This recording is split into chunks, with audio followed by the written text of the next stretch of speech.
Hello and welcome to TRT World Forum 2020's reflection session about the pandemic's effect on the art industry. Today, I will host important guests to discuss how the COVID-19 pandemic impacted the world of art.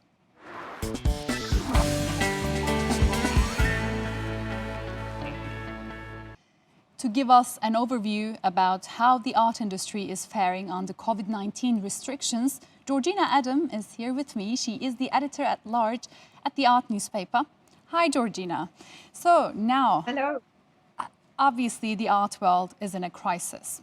But would you say that it is the worst crisis to ever hit the art world? Because in cinema, this is what the experts say. As far as the art world is concerned, I think that to say it's the worst, it's too early for us to be able to say it's the worst crisis. But because we have to wait for a little bit longer to see exactly the full extent. But it's hit terribly hard all aspects of dealing in art. I'm talking about the art market now. So it's hit art fairs dramatically bad. They've all had to be closed, and very few have actually been held in real life. China, which of course went first into the pandemic, is beginning to come out. So there have been some art fairs in the real life held there in Shanghai just recently. But the big ones here in Europe, in America, have all had to be postponed, moved. They've just, in fact, cancelled the March edition of Art Basel Hong Kong. It's been moved to May. We're crossing fingers that'll be able to be held. Sorry. Mm-hmm. This has a big impact on art galleries because a lot of art galleries make sometimes 50, 60, 70% of their annual turnover at art fairs. And of course, they've gone. As far as the art fairs are concerned, they have they've gone digital. They're using what they call OVRs, online viewing rooms, as a way of art dealers to show their wares. But it's proved not very successful at all. Art dealers say that they make perhaps 25% of the sales through OVRs that they would have made in real life. Mm-hmm. So the art galleries have been terribly badly hit. Auctions as well have been hit because they've had to move massively online.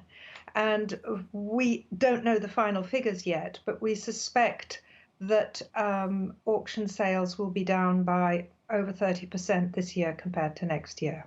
So the picture isn't great. Mm-hmm. On the other hand, art galleries are surviving, auctions are surviving, and just all crossing our fingers that things will go better towards probably halfway through next year. Okay, Georgina, this was really helpful. Thank you so much for going one by one on the different elements of the art world. But I want to focus on galleries for a second. Do you think they are hit the worst by the pandemic? Because according to Art Newspaper's recent survey, 75% of medium and small galleries could close or face severe hardship. It's not easy to say all galleries because galleries come in all shapes and sizes. So you go from the very big mega galleries like Gagosian or Pace or Hauser and Wirth. They're huge. They have networks around the world. They have sacked people, there's no doubt. There's been sackings everywhere. But then you go from these big galleries right through to the very small galleries, the ones that are just basically a gallerist, perhaps his girlfriend, perhaps one or two employees. And so obviously it is very different for them. What I think has been very difficult for the smaller and the medium-sized galleries is that selling online, if they sell lesser known artists, they've got less presence online. The big galleries are selling artists who've got a presence already. You know, they've had cultural validation either through museum shows or through biennales. So these are better known artists and it's easier to sell them online. So I do think that the smaller and the mid-sized galleries are the most threatened by this crisis. So as far as I understand, you're saying that big actors will stay and the small ones and the medium-sized ones will go. And the gap will really widen. I mean, obviously, I'm generalizing here a little bit, but do you think this will be the case, more or less? No, I think that is too. I mean, for the very big ones, there really are only about 5 or 6 in the world. And I don't think all the small and medium will go. But I think that it will amplify a trend that we'd already seen. I mean, this crisis is amplifying a lot of trends, but a trend that we've seen is that there have been smaller galleries closing or smaller gallerists possibly moving into a bigger gallery, closing their own space and working for a bigger gallery. And I think this will happen more. They're not all going to go, obviously not. That would be terrible. It would be terrible for the art world. It would be terrible for artists. But I think we will see some of the smaller and medium ones close. And I think that the big ones will survive, but everybody's operations will be a bit smaller for a while. Okay. Well, there is so much to talk about here, but unfortunately we have limited time. So I want to talk about whether you see recovery in the foreseeable future for the art world. So recovery in the foreseeable future in the art world or anywhere in any other sector of business is obviously going to depend on the vaccine. And until people can travel again, until shops can open, until gyms, until everybody, the hospitality industry, until everyone can reopen, we really can't say.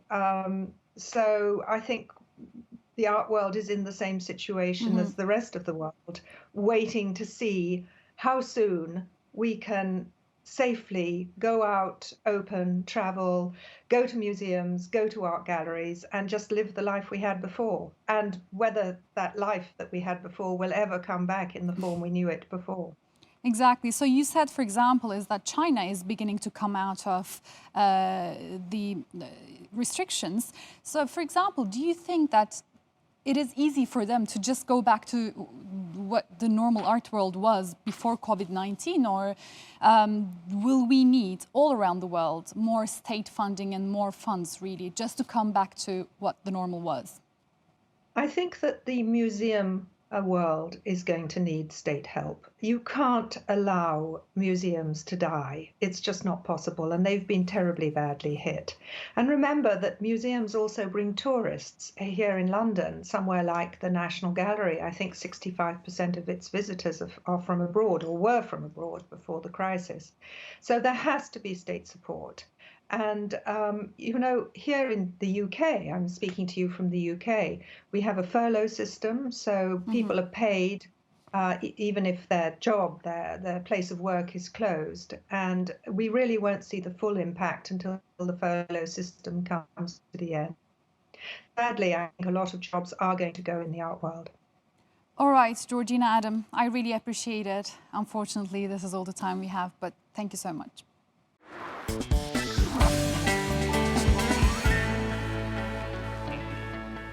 To talk about the future of museums, curator and writer Vasif Kortun joins me now. Hi, thanks a lot for being with us today on TRT World Forum. So, obviously, the art world is in a crisis moment at the moment. Is it a bad thing? Are you anxious about the breakdown, or are you one of those people who are cheering on it because the old normal wasn't sustainable anyways? Well, I don't know if the old normal was sustainable or not. I mean, that's a longer discussion, perhaps. But I'm also not rushing to decisions because of the crisis itself, which will be over in a few months.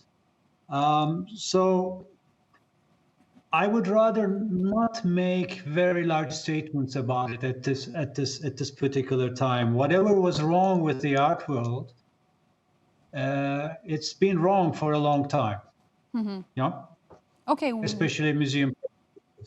Okay, what would that be? Because a lot of people are voicing this concern about art world needing a break, really, needing an interruption, and this COVID-19 restrictions being that, savior for a lot of people. I don't know if you'd agree or not. Well, I mean, I wouldn't put it this way, because many people were put out of their jobs. Many people have lost their jobs: installers, translators, designers, back office people. It's a huge ecology. It's a huge economy. And this huge economy has been disrupted, which is very, very serious. Because people can't take home bread. Yes, this is one aspect. So that's something we really, I think, have to talk about on the side. The second aspect, I mean, perhaps the larger part, is that this is not a global situation. COVID-19 has basically bypassed all of Sub-Sahara. There are also institutions there. There are also contemporary art practices there. There are also museums there. It hasn't affected certain parts of the world as hard as it has affected India, US, Turkey, and etc., etc. Also, there are many countries in the world that has truly public support for its institutions, such as Germany and quite a few others, or South Korea. And the institutions in these countries have not been affected either. So we're not talking about something which is really global, but the people who are speaking about it, who are talking about it, as usual, as it has always been the case, are talking from a US and UK perspective. And I'm kind of tired of this because it kind of throws a cover all over the world, which is a cover that's not really, the world is not really deserving that. That being said, the art world is a huge ecology. Museums are only a small part of it. There are initiatives, contemporary art centers, smaller institutions, under the radar institutions, artist initiatives, and et cetera, et cetera. This is really what I'm much more interested in. And that's the part of the art world that is really the buttress, the fundamentals of the art world. Okay. And that art world has been affected radically. Okay, these are really good points. Thanks a lot. Let's break it down one by one together. Thanks a lot for bringing that post-colonial perspective, because this is what we're trying to do here as well. It's not only about what's happening in Europe and the US, but as for museums, would you say that this has been a time period where the importance of state funding has been highlighted in the museums that have been in trouble? Absolutely. Without the institutions that had no state funding or very little state funding or very little endowment are in crises. But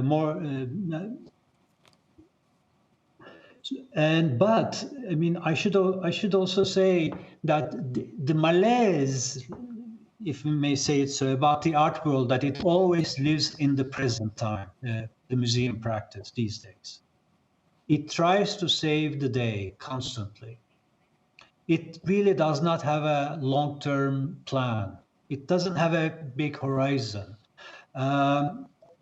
So in terms of its exhibition practices, in terms of getting the money, it's always year to year and year to year, year to year. So there is really, without a horizon, without a place to go to, without getting your fundamental needs or addressing your fundamental needs in the long term, we have been kind of the prisoner of the present time. And that's the fundamental reason of the crises. Because the present it's like a carpet that's been pulled from under you. And the present suddenly said, your audience is going to go down to 25% of what it was last year. Your shipping costs are going to be 4 times as much. Your insurance is going to be complicated. I can list all of these things, and then suddenly you're in this kind of economic crunch, downturn. But this is much more so for larger institutions in tourist cities, because they rely 20-25%, maybe more on revenue from attendance. What about institutions who don't really rely so much on revenues on attendance? smaller towns, smaller institutions, smaller Okay. museums. This is a good point. Sorry to cut you off there, but I really want to talk about attendance and audience going down. The role of the local community is rising at the moment. And I think huge institutions actually are realizing that they need people and their local community to survive. Do you think this will potentially lead to more approachable and relevant projects?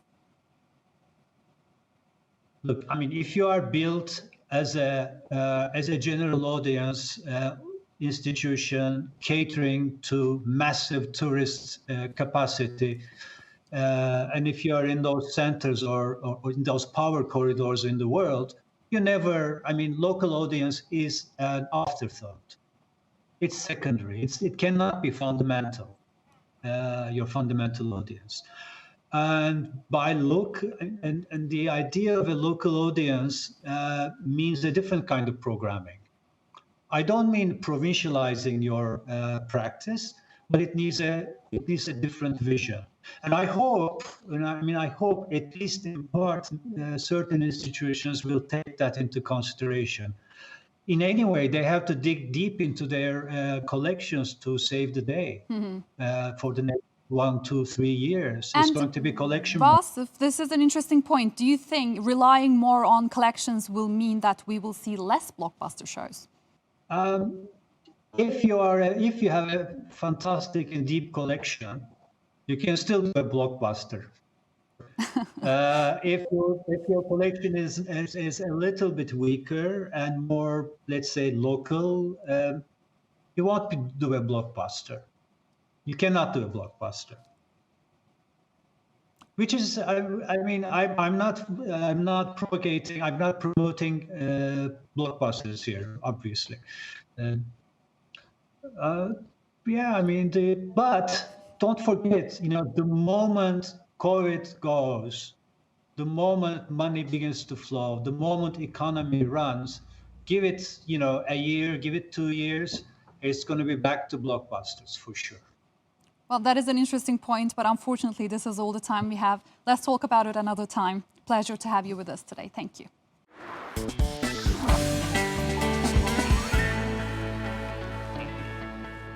To hear an artist's perspective, let's turn to Tom Young. Hello there. It's good to have you with us on Theatre World Forum today. So, hello. Why don't you tell us how you were affected as an artist by COVID-19? Well, in many ways, both positively and obviously the negative effects on, the city that I live in, Beirut, which is already going through a major economic and political crisis. So, the coronavirus has just hit the city so hard, and so there's a lot of suffering around, and I'm aware of that. And of course, as an artist, I pick up on the energy that's around me, and use my art to channel that. But on a personal level, it had a kind of quite a positive effect on me as an artist, in that I had a lot more peace and quiet.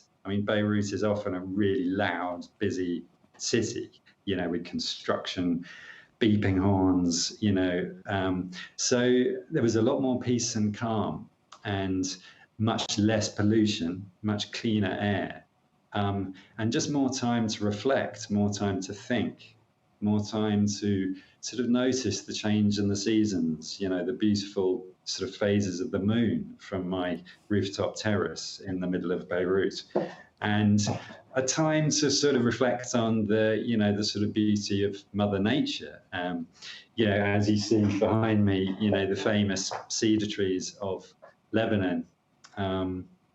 So I was, I think it changed my work.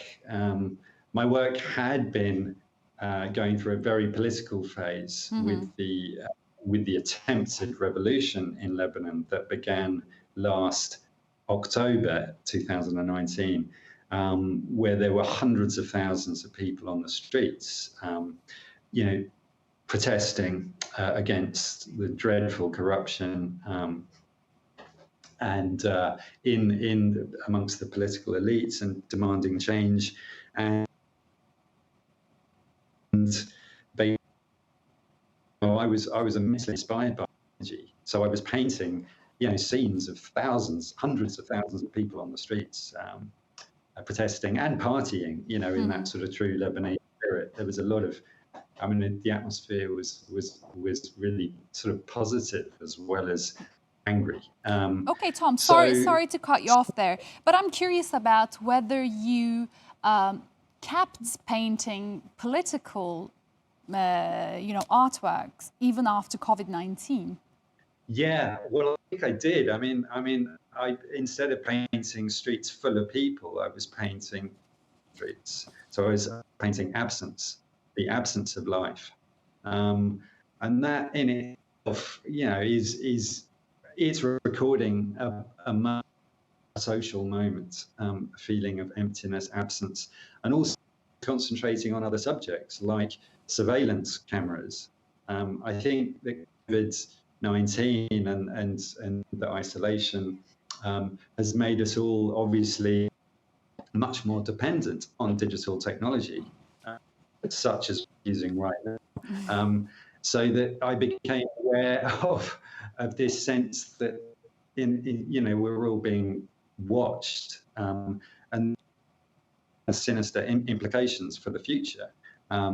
And so some of the paintings included paintings of CCTV cameras sort of scanning empty streets.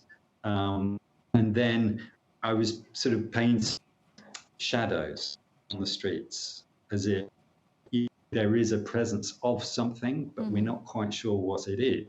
So it could be a spirit, someone watching us. So I think, my work took on different subjects. And I wonder, we've been talking about COVID-19, of course, but I wonder how you were affected by the explosions in particular as well. You mentioned it briefly, but how have you responded to the explosions by your art? Yeah, suddenly, out of this quiet came this moment of trauma that came out of nowhere. And so it was a shock for everyone, and people in the city are still traumatized. So, to process my own, I live in the area. So this example was smashed to pieces and lucky I went out that way, otherwise I may well have been injured or killed. So the explosion site, the destruction on the streets, and trying to those feelings of anger and grief, and something to share with. We can share our pain, attempt at some kind of healing. I think art can play a part in the healing process, from whether it's COVID-19 or the crisis or the explosion. All of these different catastrophes can be channeled through art, and painting. As an artist, I can continue working as usual, whether there's a pandemic or not. Having said that, do you have any plans for when the restrictions, or if they're ever lifted once again? Well, I actually opened a big exhibition, just after the explosion and before the new lockdown. So this for about 3 weeks in a beautiful old Turkish hammam of Beirut. This is a place of healing. Symbolically, the history of this building is It's been empty and disused until now. Cultural sense. Muslims and Christians and everyone else are welcome. I mean, this is my response, is to do something hopefully positive. And, people are coming, children are coming, orphans are coming, refugee kids are coming, Lebanese people are coming to this exhibition in the hammam. And begin the process of some kind of positive response, reconstruction. And I'm also involved with projects in Beirut to restore actual damaged buildings, and to do projects and exhibitions in these places. Lovely. To bring them back to life again and spread some positive energy. Lovely. And that's all we can do. All right, Tom Young, it was lovely having you with us on TRT World Forum today. Thanks a lot.